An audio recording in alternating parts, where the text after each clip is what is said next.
Bizda to'ylarimizga millionlab pul sarflashadi, lekin to'ydan keyingi natijalar, ya'ni sog'liqqa e'tibor bermaslik natijasida turli xil irsiy kasalliklar, farzandsizlik, turli xil infeksiyalar bezovta qilishni boshlaydi va yosh kelin-kuyov shifoxona sarsongarchilikni boshlaridan o'tkazishni boshlashadi. Xo'sh, nima qilish kerak? Kamida to'ydan oldin 3 ta mutaxassisga uchrashish kerak. Bular urolog, androlog va ginekolog, ya'ni albatta o'g'il bola urolog, androlog huzurida bo'lishi kerak, qiz bola esa ginekolog huzurida. Bular nimalarni tekshirishadi? Birinchi o'rinda jinsiy a'zolar, jinsiy sistemaning sog'lomligi, turli xil infeksiyalar bor yoki yo'qligi, hattoki o'g'il bolada zarur bo'lsa spermogrammaning tahlili, qiz bolada esa reproduktiv sistemaning sog'lomlik va tuzilish darajasi baholanadi. Keyingisi turli xil infeksiyalar.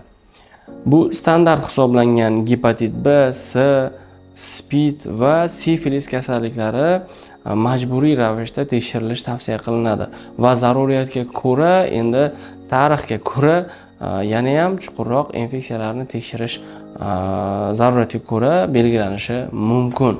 Uchinchisi genetik tahlillar, genetik tekshiruv. Bular ko'pincha yaqin qarindoshlar va urug'ida qanaqadir genetik nuqson bo'lgan yigit yoki qizning genetik tahlillari o'tkaziladi va undagi, ya'ni tashuvchilik qobiliyati tekshiriladi. Bularning hammasi ertaga to'ydan keyin turli xil muammolarning kelib chiqishini oldini oladi va o'z vaqtida choralar ko'rib davolash ishlari olib borilib, ertaga oilaning baxtli o'z vaqtida farzandli bo'lish va jinsiy sistemada turli xil infeksiyalarda muammolar kelib chiqishini oldini oladi. Shunday ekan, to'yga tayyorgarlikni yoki farzandli bo'lishga tayyorgarlikni aynan to'ydan oldin bajarish kerak. Bunda mas'uliyatni qiz ham, yigit ham o'z bo'yniga olishi kerak va bu yerda hech qanaqa ikkilanish qilish shart emas.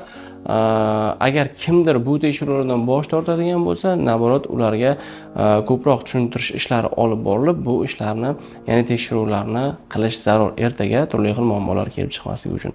Agar siz ham uylanishni yo turmush qurishni rejangizda bo'ladigan bo'lsa, bemalol to'ydan oldingi tekshiruvlar uchun bizga murojaat qilishingiz mumkin. Biz sizni reproduktiv sistemangizni, ya'ni ertaga bolali bo'la olish qobiliyatingizni to'liq tekshirib beramiz va siz to'yga ishonch bilan sarf xarajatni ham, harakatni ham qilaverasiz.